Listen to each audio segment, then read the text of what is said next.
তুমি না তওবা করেছিলে? তুমি না শুধুমাত্র আল্লাহর জন্য সবকিছু ছেড়ে দিয়েছিলে? বুঝতে পেরেছিলে কোথায় তোমার আসল ঠিকানা? ভুলে গেছো? আবার কোন পাপ তোমায় গ্রাস করে নিল? তুমি তো সেই যে নিজের পাপের প্রতি অনুতপ্ত হয়ে সিজদায় পড়ে অঝরে কেঁদেছিলে। তাহলে আবার কেন দুনিয়ার ধোঁকায় পড়ে গেলে? কেন ভুলে গেলে কোথায় তোমার আসল গন্তব্য? তুমি কি হার মেনে নিয়েছো নফসের কাছে? তুমি এত দুর্বল, ভুলে গেছো তুমি কার বান্দা? কে তোমার রব? তোমার রব তো সর্বশক্তিমান। সর্বশক্তিমানের বান্দা আবার কখনো দুর্বল হয় নাকি? মৃত্যু পর্যন্ত লড়ে যাও তুমি।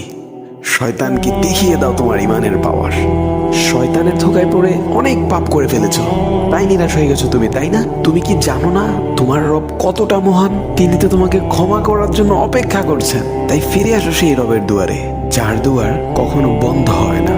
ভিডিওটি ভালো লাগলে একটি শেয়ার করে দিবেন, হয়তোবা আপনার একটি শেয়ারও কারো হেদায়েতের উসিলা বনে যাবে।